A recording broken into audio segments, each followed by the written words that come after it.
Hi friends, ನಮಸ್ತೆ.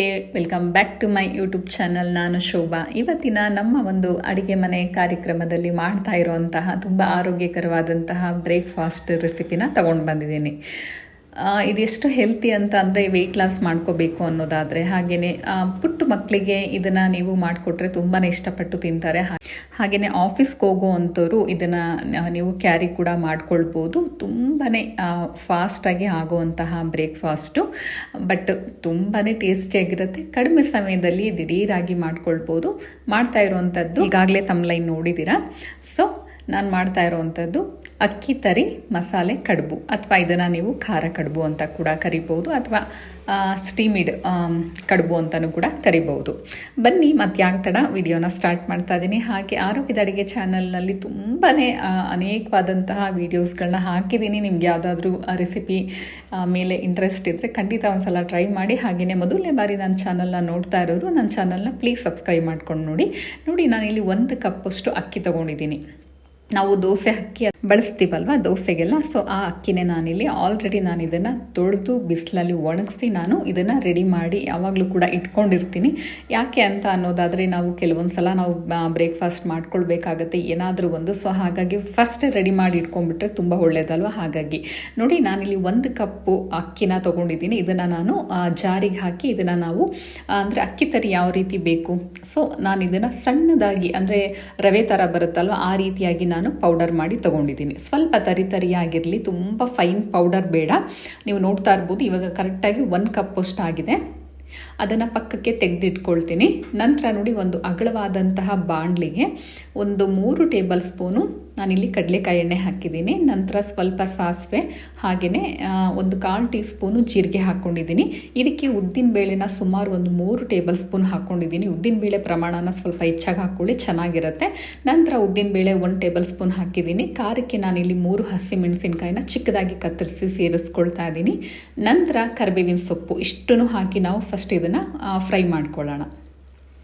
ಇದು ಯಾವ ರೀತಿ ಫ್ರೈ ಆಗಬೇಕು ಅಂತ ಅಂದರೆ, ಕಂದು ಬಣ್ಣ ಅಂದರೆ ಗೋಲ್ಡನ್ ಕಲರ್ ಬರೋ ತನಕ ನಾವು ಇದನ್ನು ಲೋ ಫ್ಲೇಮಲ್ಲೇ ನಾವು ಇದನ್ನು ಫ್ರೈ ಮಾಡ್ಕೊಳ್ಬೇಕಾಗತ್ತೆ. ನೋಡಿ, ನೀವು ಗಮನಿಸ್ತಾ ಇರ್ಬೋದು ಇವಾಗ ಕಲರ್ ಕೂಡ ಚೇಂಜ್ ಆಗಿದೆ. ನಾನು ಇವಾಗ ಏನು ಮಾಡ್ತೀನಿ ಅಂತ ಅಂದರೆ, ನಾನು ಆಲ್ರೆಡಿ ಇವಾಗ ತರಿನ ಮಾಡಿಟ್ಕೊಂಡಿದ್ನಲ್ವ ಅಕ್ಕಿ ತರಿನ, ಅದನ್ನು ಇವಾಗ ಈ ಟೈಮಲ್ಲಿ ಸೇರಿಸ್ಕೊಂಡು ನಾನು ಇದನ್ನು ಬಾಡಿಸ್ಕೊಳ್ತೀನಿ. ನೀವು ಈ ರೀತಿಯಾಗಿ ನನಗಿಷ್ಟ ಇಲ್ಲ ಅನ್ನೋದಾದರೆ ಖಂಡಿತವಾಗ್ಲೂ ನೀವು ಸಪ್ರೇಟಾಗೂ ಕೂಡ ನೀವು ಎಣ್ಣೆಯ ಜೊತೆಲಿ, ಅಥವಾ ನೀವು ಇದನ್ನು ಪ್ಲೈನ್ ಆಗಿಯೇ ನೀವು ರೋಸ್ಟ್ ಮಾಡಿ ಇಟ್ಕೊಳ್ಬೋದು. ನಾನು ಸಮಯನ ಉಳಿಸೋದಕ್ಕೋಸ್ಕರ ಈ ರೀತಿಯಾಗಿ ಮಾಡ್ಕೊಳ್ತಾ ಇದ್ದೀನಿ. ನೋಡಿ, ರವೆನ ನಾವು ಅಂದರೆ ಅಕ್ಕಿ ತರಿನ ನಾವು ಸುಮಾರು ಒಂದು 2 ನಿಮಿಷ ನಾವು ಮೀಡಿಯಮ್ ಫ್ಲೇಮಲ್ಲಿ ಗೋಲ್ಡನ್ ಕಲರ್ ಬರೋ ತನಕ, ಅಂದರೆ ಘಮ ಅಂತ ವಾಸನೆ ಬರುತ್ತೆ ಅಲ್ಲಿ ತನಕ ನಾವು ಹುರ್ಕೊಳ್ಬೇಕಾಗತ್ತೆ. ನಾವು ಹುರ್ಕೊಳ್ತಾನೆ ಇರಬೇಕಾದ್ರೆ ಈ ಕಡೆ ಪಕ್ಕದಲ್ಲಿ ನಾವು ಬಿಸಿನೀರನ್ನ ಇಟ್ಕೊಂಡ್ಬಿಟ್ರೆ ಬೇಗನೆ ಮಾಡ್ಕೊಳ್ಬೋದು. ನೋಡಿ, ನಾನಿಲ್ಲಿ 1 ಕಪ್ಪಿಗೆ ಅಕ್ಕಿ ತರಿಗೆ ಸುಮಾರು 3 ಕಪ್ಪು ಪ್ರಮಾಣದಲ್ಲಿ ನಾನಿಲ್ಲಿ ನೀರನ್ನು ಸೇರಿಸ್ಕೊಂಡಿದ್ದೀನಿ. ಈಗ ಮಿಕ್ಸ್ ಮಾಡ್ಕೊಂಡಿದ್ದೀನಿ. ಇದಕ್ಕೆ ನಾನಿವಾಗ ಸಬ್ಬಸಿಗೆ ಸೊಪ್ಪನ್ನ 1 ಕಪ್ಪಷ್ಟು ಹಾಕ್ಕೊಳ್ತಾ ಇದ್ದೀನಿ. ನಿಮ್ಮ ಮನೆಯಲ್ಲಿ ಸಬ್ಬಸಿಗೆ ಸೊಪ್ಪಿಲ್ಲ, ದಿಢೀರಾಗಿ ತಿಂಡಿ ಮಾಡಬೇಕು ಅನ್ನೋದಾದರೆ ಖಂಡಿತವಾಗ್ಲೂ ಯೋಚನೆ ಮಾಡಬೇಡಿ. ಸಬ್ಬಸಿಗೆ ಸೊಪ್ಪು ಇದ್ದರೆ ಹಾಕ್ಕೊಳ್ಳಿ, ರುಚಿಗೂ ಒಳ್ಳೆಯದು, ಹಾಗೆ ಆರೋಗ್ಯಕ್ಕೂ ಒಳ್ಳೆಯದೇನೆ. ಇಲ್ಲ ಅಂದರೆ ಹಾಗೆ ಕೂಡ ನೀವು ಮಾಡ್ಕೊಳ್ಬೋದು. ಅದ್ರ ಬದಲಾಗಿ ನೀವು ಇಲ್ಲಿ ಅಂದರೆ ಕೊತ್ತಂಬರಿ ಸೊಪ್ಪು ಕೂಡ ಸೇರಿಸ್ಕೊಳ್ಬೋದು. ನಾನಿಲ್ಲಿ 2 ಕೂಡ ಸೇರಿಸ್ಕೊಂಡಿದ್ದೀನಿ. ಸ್ವಲ್ಪ ನಾನು ನೀರು ಪ್ರಮಾಣ ಕಡಿಮೆ ಆಯಿತು, ಹಾಗಾಗಿ ನಾನು ಫಸ್ಟು 2.5 ಕಪ್ ಅಷ್ಟೇ ನೀರು ಹಾಕಿದ್ದಿದ್ದು. ನಾನು ತೆಗೆದಿಟ್ಕೊಂಡಿದ್ದೆ ಒಂದು ಅರ್ಧ ಕಪ್ಪು. ಈಗ ಆ ನೀರನ್ನು ಸೇರಿಸಿ ಜೊತೆಗೇ ಉಪ್ಪನ್ನು ಕೂಡ ಜೊತೆನಲ್ಲಿ ಹಾಕ್ತಾ ಇದ್ದೀನಿ. ಈಗ ನಾವು ಇದನ್ನು ಚೆನ್ನಾಗಿ ಮಿಕ್ಸ್ ಮಾಡ್ಕೊಳ್ಳೋಣ. ನೀವು ತಣ್ಣೀರು ಹಾಕಿದ್ರೆ ಮತ್ತೆ ನೀವು ಸಮಯ ಬೇಕಾಗುತ್ತೆ. ಹಾಗಾಗಿ ನೋಡಿ, ನಾವು ದಿಢೀರಾಗಿ ಹಾಕಿದ ಕೂಡಲೇ ಒಂದು 2ರಿಂದ 3 ನಿಮಿಷಕ್ಕೇ ಇದು ರೆಡಿ ಆಗುತ್ತೆ. ನಾನಿವಾಗ ಸ್ಟವ್ನ ಆಫ್ ಮಾಡ್ಕೊಂಡಿದ್ದೀನಿ. ನಾನಿಲ್ಲಿ ಕೊತ್ತಂಬರಿ ಸೊಪ್ಪು ಸ್ವಲ್ಪ ಹಾಕ್ಕೊಂಡಿದ್ದೀನಿ.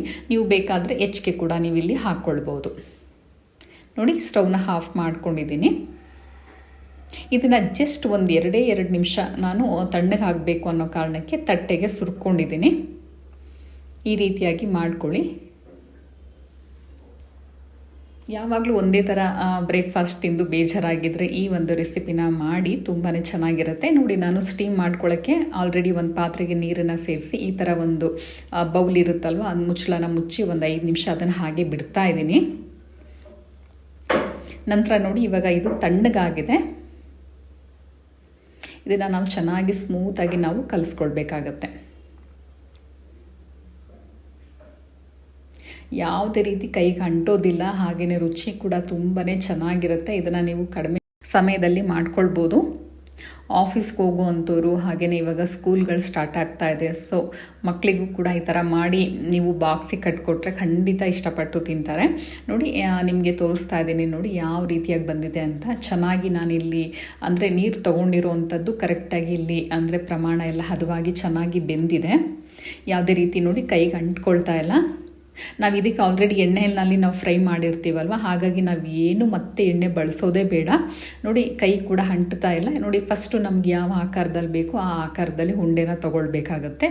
ನಂತರ ನೋಡಿ, ನಾನು ಇನ್ನೊಂದು ಕೈಗೆ ಸ್ವಲ್ಪ ಎಣ್ಣೆನ ಎಣ್ಣೆ ಅಲ್ಲ, ನಾನಿಲ್ಲಿ ನೀರನ್ನ ಸ್ವಲ್ಪ ಟ್ಯಾಪ್ ಮಾಡ್ಕೊಂಡಿದ್ದೆ. ಇವಾಗ ನೋಡಿ, ಜಸ್ಟ್ ಇದ್ರ ಮೇಲ್ಗಡೆ ನಾವು ಪ್ರೆಸ್ ಮಾಡಿಕೊಂಡ್ರೆ ಸಾಕು. ನಾನಿಲ್ಲಿ ಸರ್ಕಲ್ ಶೇಪಲ್ಲಿ ಮಾಡ್ಕೊಳ್ತಾ ಇದ್ದೀನಿ, ಅಥವಾ ನೀವು ಇಲ್ಲಿ ಬೇಕಾದರೆ ನೀವು ರೌಂಡ್ ಶೇಪಲ್ಲೂ ಕೂಡ ಮಾಡ್ಕೊಳ್ಬೋದು. ಈ ರೀತಿಯಾಗಿ ನಾವು ಹಗುರವಾಗಿ ಮಾಡ್ಕೊಳ್ಳೋದ್ರಿಂದ ಬೇಗನೆ ಬೇಯುತ್ತೆ. ಉಂಡೆ ಅನ್ನೋದಾದರೆ ಸ್ವಲ್ಪ ನಿಧಾನ ಆಗುತ್ತೆ ಅಷ್ಟೇ. ಆಲ್ರೆಡಿ ನಾವು ನಾವು ಇದನ್ನು ಬಿಸಿನೀರಲ್ಲಿ ಬೇಯಿಸ್ಕೊಂಡಿರೋದ್ರಿಂದ ಹೆಚ್ಚೊತ್ತು ಟೈಮ್ ತಗೊಳ್ಳೋದಿಲ್ಲ.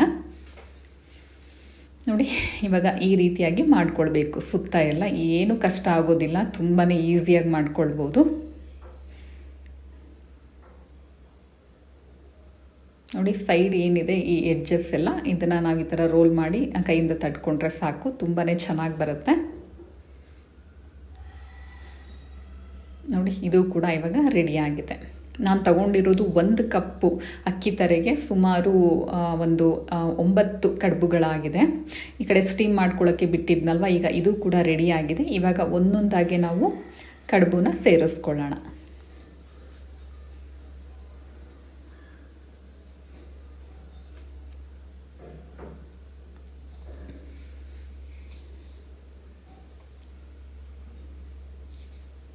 ನೀವು ಈ ಥರ ಪಾತ್ರೆ ಇಲ್ಲ ಅನ್ನೋದಾದರೆ ನೀವು ಬೇಕಾದರೆ ಅಂದರೆ ಜಸ್ಟ್ ಯಾರಿಗೆ ಗೊತ್ತಿಲ್ಲ ಅವ್ರಿಗೆ ಹೇಳ್ತಾ ಇರೋದು, ಇಡ್ಲಿ ಪಾತ್ರೆನಲ್ಲೇ ನೀವು ಈ ಥರ ಸ್ಟೀಮ್ ಮಾಡ್ಕೊಳ್ಬೋದು. ಇವಾಗ ಮುಚ್ಚಳನ ಮುಚ್ಚಿ ಸುಮಾರು ಒಂದು 5 ನಿಮಿಷ ನಾವು ಇದನ್ನು ಬೇಯಿಸ್ಕೊಂಡ್ರೆ ಸಾಕಾಗುತ್ತೆ. ನೋಡಿ, ಒಂದು 5 ನಿಮಿಷ ಆಗಿದೆ. ಇದು ಹೇಗೆ ಗೊತ್ತಾಗುತ್ತೆ ಅನ್ನೋದಾದರೆ ನೋಡಿ, ನೀವು ಕೈಯಿಂದ ಈ ಥರ ಮುಟ್ಟಿ ನೋಡಿ, ಕೈಗೆ ಯಾವುದೇ ರೀತಿ ಅಂಟಿಲ್ಲ ಅಂತ ಅಂದರೆ ನೋಡಿ ಪರ್ಫೆಕ್ಟಾಗಿ ಬೆಂದಿದೆ ಅಂತ ಅರ್ಥ. ಸೊ ಇದು ರೆಡಿಯಾಗಿದೆ. ಇದನ್ನು ತೆಗೆದಿಟ್ಟಿದ್ದೀನಿ ನೋಡಿ ಆಚೆಗೆ. ಯಾಕಂದರೆ ನಾವು ಬಿಸಿ ಇದ್ದಾಗ ತೆಗೆದ್ರೆ ಏನಾಗುತ್ತೆ ಅಂತಂದರೆ ಒಂದಕ್ಕೊಂದು ಅಂಟ್ಕೊಳ್ಳುತ್ತೆ, ಆವಾಗ ಚೆನ್ನಾಗಿ ಬರೋದಿಲ್ಲ. ಹಾಗಾಗಿ ಒಂದು 2-3 ನಿಮಿಷ ಇದನ್ನು ನೀವು ಹಾಗೆ ಬಿಡಿ. ಆವಾಗ ನೀವು ಪಕ್ಕದಲ್ಲಿ ನೀವು ಬೇಕಾದರೆ ಚಟ್ನಿ ಮಾಡ್ಕೊಳ್ಳೋಕ್ಕೆ ನೀವು ಸಿದ್ಧ ಮಾಡ್ಕೊಳ್ಬೋದು.